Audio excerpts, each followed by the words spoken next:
Good morning, good evening, जब भी आप ये वीडियो देख रहे हैं। आज की इस वीडियो में हम क्लास 6th का chapter 1 the earth in the solar system discuss करेंगे।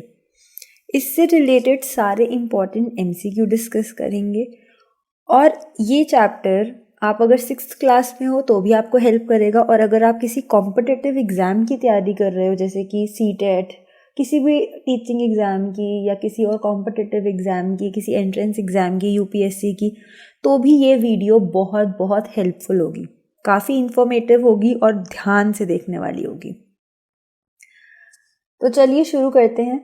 अगर आपने अभी तक सक्सेस माइंडसेट चैनल को सब्सक्राइब नहीं किया है तो जल्दी से सब्सक्राइब करके बेल आइकन को ज़रूर क्लिक कर लीजिए, और अगर वीडियो पसंद आए तो वीडियो को ज़रूर लाइक कर दीजिएगा। आप हमसे सक्सेस माइंडसेट के टेलीग्राम चैनल से भी जुड़ सकते हैं, और इस वीडियो की PPT PDF फॉर्मेट में आपको टेलीग्राम के चैनल पे मिल जाएगी। तो चलिए शुरू करते हैं आज के क्वेश्चन आंसर सीरीज को। First question, what is the name given to the full moon night? जो फुल मून होता है उसको बेसिकली दूसरा कौन सा नाम से बुलाया जाता है? Amavasya, purnima, both A and B या none of these? Full moon कुछ इस तरीके का दिखता है जैसे कि आप इमेज में देख सकते हो। तो इसे क्या कहा जाता है? तो जब पूरा मून होता है, फुल मून, तो उसको पूर्णिमा कहते हैं, B। Next question, which of the following name is given to the new moon? New moon को क्या कहा जाता है? Purnima, amavasya, both A and B या नन ऑफ दीज? तो न्यू मून को अमावस्या कहा जाता है। अब आप इसको थोड़ा ध्यान से समझ लो। ये है फुल मून, ये फेजेस ऑफ मून है। जैसे अर्थ के आसपास जब मून रिवॉल्व करता है तो ये अपने फेजेस ऐसे कम और ज़्यादा बढ़ता जाता है। तो ये जो है ये है फुल मून, जिसका दूसरा नाम है पूर्णिमा। और जब धीरे धीरे ये मून बिल्कुल आपको नहीं दिखता और वहाँ से ये स्टार्ट होता है, तो यहाँ पे जब ये बिल्कुल आपको नहीं दिखता, ये है न्यू मून का टाइम, जिसको आप अमावस्या भी कहते हो। तो यहाँ से फुल मून और फिर ये न्यू मून, और फिर धीरे धीरे मून फिर से कम होता जाता है और ये फिर से न्यू मून, ऐसे साइकिल चलती रहती है। बढ़ते हैं क्वेश्चन 3 की तरफ। What are celestial bodies? The sun, moon, all the shining bodies in the sky, all of these? तो बताइए सेलेस्ट्रियल बॉडीज कौन सी हैं इनमें से? All the shining bodies in the sky मतलब कि आसमान में जो भी चमक रहा है, कुछ भी दिख रहा है, वो सभी सेलेस्ट्रियल बॉडीज हैं? या सिर्फ सन एक सेलेस्ट्रियल बॉडी है, मून एक सेलेस्ट्रियल बॉडी है? कौन सी सेलेस्ट्रियल बॉडी है? तो इसका आंसर है all of these. Sun, moon, planets, सारे की सारी सेलेस्ट्रियल बॉडीज, सब की सब आपकी कॉन्स्टिलेशंस, ये सब सेलेस्ट्रियल बॉडीज का पार्ट है। The celestial bodies which have its own heat and light are called. अब हमने पीछे देखा कि सन, मून, प्लैनेट्स सभी सेलेस्ट्रियल बॉडीज का हिस्सा है, लेकिन अब आपसे वो पूछ रहा है उन सेलेस्ट्रियल बॉडीज के बारे में जिनकी खुद की हीट और लाइट है। वो कौन सी सेलेस्ट्रियल बॉडीज हैं? प्लैनेट्स, स्टार्स, सैटेलाइट्स या ऑल ऑफ दीज? तो इसका आंसर है स्टार्स। स्टार्स की अपनी खुद की हीट और लाइट होती है। बढ़ते हैं क्वेश्चन 5 की तरफ। Which is the most recognisable constellation? सबसे पहले तो आप ये समझ लो कि कॉन्स्टिलेशन क्या होता है। ग्रुप ऑफ स्टार्स को कॉन्स्टिलेशन कहते हैं, और ये एक पैटर्न बनाते हैं, अलग अलग पैटर्न्स, और उन पैटर्न्स के हिसाब से इनको नाम दिए जाते हैं। तो ये पूछ रहा है आपसे कि कौन सा ऐसा कॉन्स्टिलेशन है, यानी कि ग्रुप ऑफ स्टार्स हैं जो मोस्ट रिकॉग्नाइजेबल हैं। सप्तऋषि, मून, सन या मार्स? तो इसका आंसर है सप्तऋषि। अगले क्वेश्चन की तरफ बढ़ते हैं, question 6। The star which indicates the north is called, तो आपको पता ही है ये डायरेक्शंस होती हैं हमारी, नॉर्थ, साउथ, ईस्ट और वेस्ट। तो आपसे पूछ रहा है कि ऐसे स्टार के बारे में बताओ जो नॉर्थ डायरेक्शन को इंडिकेट करता है, उसे क्या कहते हैं? पोल स्टार, पोल, नॉर्थ पोल, साउथ पोल। तो ऐसा स्टार जो नॉर्थ की तरफ इंडिकेट करता है उसको पोल स्टार कहते हैं, और इसका दूसरा नाम है नॉर्थ स्टार। अगर यहाँ पे नॉर्थ पोल की जगह नॉर्थ स्टार लिखा होता तो ये भी सही हो जाता, लेकिन पोल स्टार और इसका सेकंड आप इसको दूसरे नाम से बुला सकते हो, वो है नॉर्थ स्टार। बढ़ते हैं अगले क्वेश्चन की तरफ। Question 7, the celestial bodies which do not have their own heat and light but are lit by the light of stars are named as. तो आपको ऐसी सेलेस्टियल बॉडीज का नाम बताना है जिनकी खुद की हीट और लाइट नहीं है, लेकिन वो स्टार की लाइट से लिट होते हैं, मतलब उनके ऊपर उसकी लाइट पड़ती है और तब हमें वो दिखते हैं। तो वो कौन से हैं? Stars, planets, both A and B या नन ऑफ दीज? तो पीछे क्वेश्चन में हम ये डिस्कस कर चुके हैं कि stars have their own heat and light, उनकी खुद की हीट और लाइट होती है, there own heat and light. तो स्टार्स तो हो नहीं सकता, तो बचे प्लैनेट्स। तो इसका आंसर है प्लैनेट्स। प्लैनेट्स की खुद की हीट और लाइट नहीं होती, ये स्टार्स की लाइट के कारण लिट होते हैं। अगला क्वेश्चन बढ़ते हैं, question 8। The word planet has been derived from the word planetia which is named as.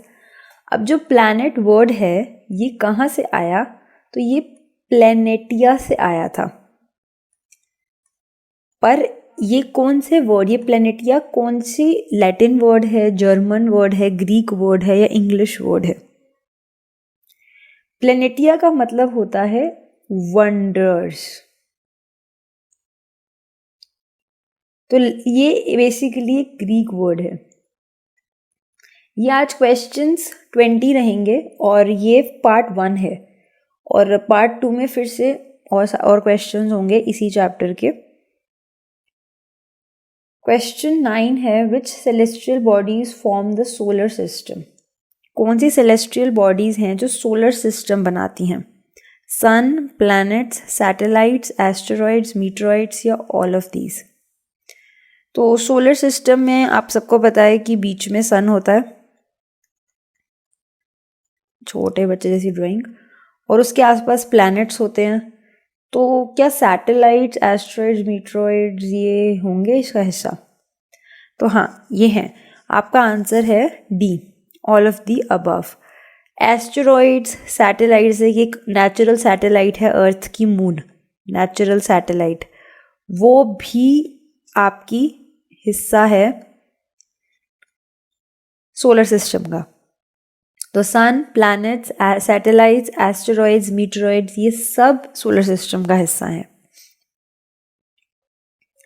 All planets move around the sun in a fix elliptical path. ये बहुत इंपॉर्टेंट है कि सन के आसपास प्लैनेट्स एलिप्टिकल पाथ में move करते हैं। These paths are called. Sun, जिस ऑर्बिट में सन के आसपास प्लैनेट्स मूव करते हैं उस पाथ को क्या कहते हैं? वो पाथ तो एलिप्टिकल है, लेकिन उसे कहते क्या हैं? Axis, orbit, both A and B या नन ऑफ दीज? इसको ऑर्बिट कहते हैं। अगला question, question 11, why is the shape of the earth geoid? हमारी अर्थ की शेप सर्कल नहीं है। अगर बहुत से टाइम बचपन में सर्कल ही बनाते थे, आज भी बना तो सर्कल ही देते हैं, लेकिन अर्थ की शेप जियोइड है।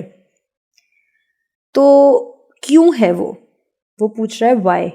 क्योंकि it is slightly flattered at the poles. Poles आपको पता है, ये नॉर्थ पोल है और ये साउथ पोल है। तो वो कह रहा है कि वो फ्लैट है, हल्की सी फ्लैट है पोल्स पे, या फिर वो स्फेरिकल है एट दी पोल्स। दोनों रीजंस हैं या फिर कोई भी नहीं है। तो इसका आंसर है it is spheroid at the poles.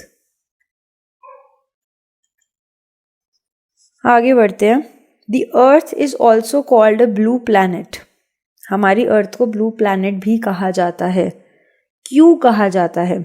क्योंकि पानी है यहाँ पे, ब्लू कलर है, ब्राउन कलर है, रेड कलर है। तो इसका आंसर बहुत ही सिंपल है, क्योंकि हमारी अर्थ पे वाटर है और हमारी अर्थ 2/3 अर्थ हमारी वाटर से कवर्ड है, तो इसीलिए इसे ब्लू प्लैनेट कहा जाता है।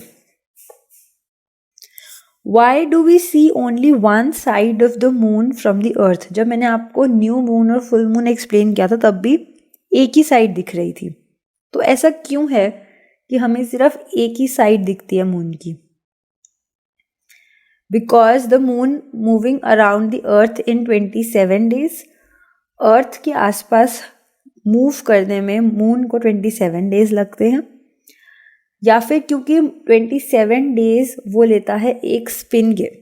मून अर्थ की, ये सपोज अर्थ है आपकी और अर्थ के अराउंड ये मून है। अब मून जब मूव कर रहा है तो पहले पॉइंट में वो कह रहा है कि इस बात में उसको 27 डेज लगते हैं, और तो 27 पॉइंट कुछ लगते हैं, बट हम अप्रॉक्स इसको 27 ले लेते हैं। तो पहला पॉइंट कह रहा है कि क्योंकि उसको 27 डेज लगते हैं। दूसरा पॉइंट कह रहा है कि मून जो अपने में स्पिन कर रहा है उसमें भी वो 27 डेज लेता है, इसीलिए। या दोनों ही वजह है या कोई भी वजह नहीं है?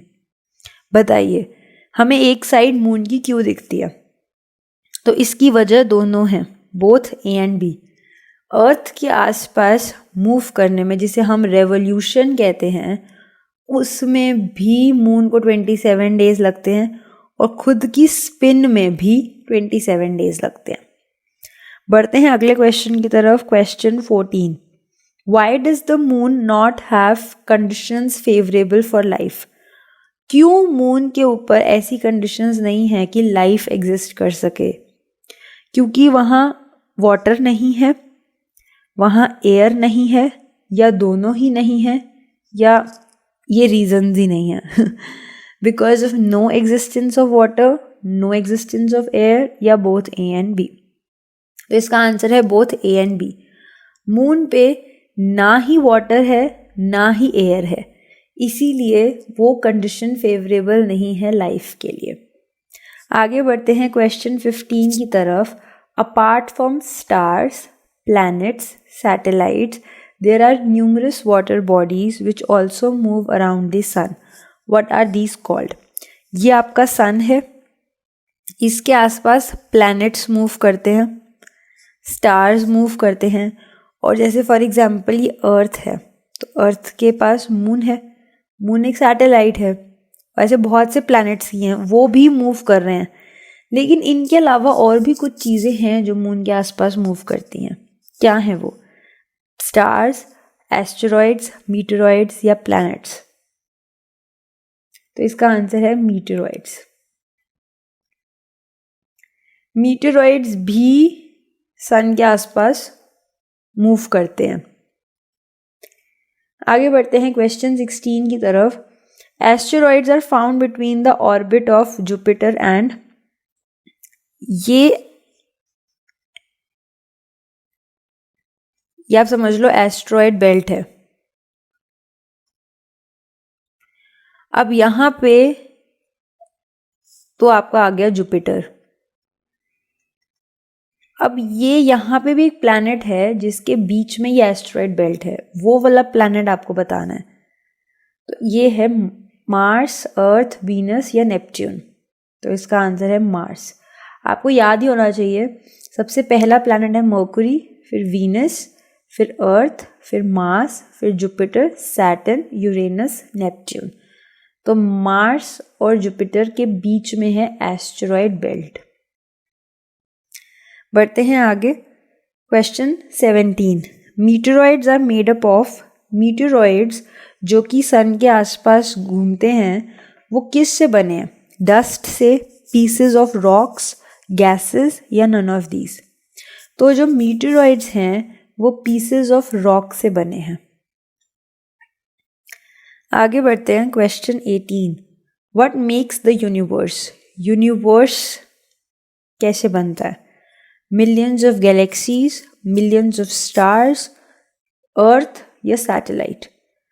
तो इसे ऐसे समझा सकते हो आप कि बिलियंस ऑफ स्टार्स होते हैं। बिलियंस ऑफ स्टार्स को कहते हैं गैलेक्सी।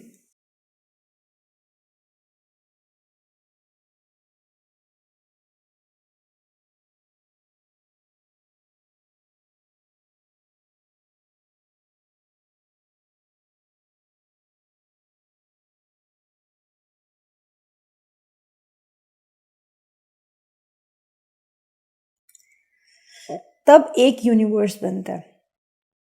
तो आपसे क्वेश्चन पूछा है कि यूनिवर्स क्या बना, कैसे बना, तो आप बोलोगे मिलियंस ऑफ गैलेक्सीज।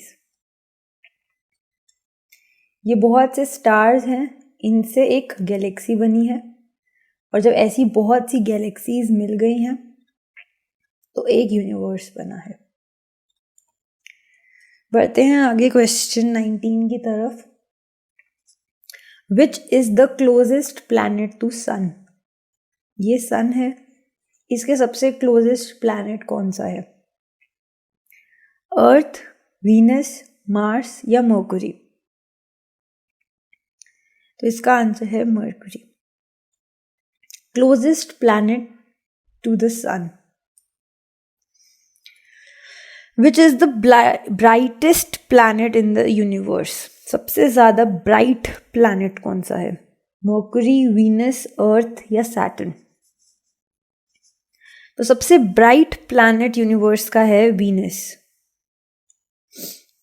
तो ये थे आपके 20 MCQ क्वेश्चंस। ये पार्ट 1 था। मिलेंगे पार्ट 2 में। उसका लिंक आपको नीचे डिस्क्रिप्शन में मिल जाएगा जैसे ही मैं उसे अपलोड करूँगी। आज हमने 20 क्वेश्चंस किए हैं। आपके कितने सही हुए मुझे कमेंट बॉक्स में ज़रूर बताइएगा। अगर आपने अभी तक इस चैनल को सब्सक्राइब नहीं किया है और बेल आइकन नहीं क्लिक किया है तो जल्दी से कर लीजिए। कुछ इन्फॉर्मेटिव ज़रूर सीखने को मिलेगा। अगर आपको ये वीडियो अच्छी लगी तो वीडियो को लाइक करना मत भूलिएगा।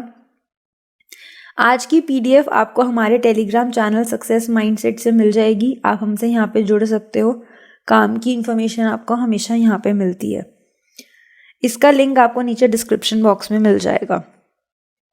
Keep learning, keep growing. Thank you so much. मिलते हैं पार्ट 2 में क्लास 6 के चैप्टर 1 के।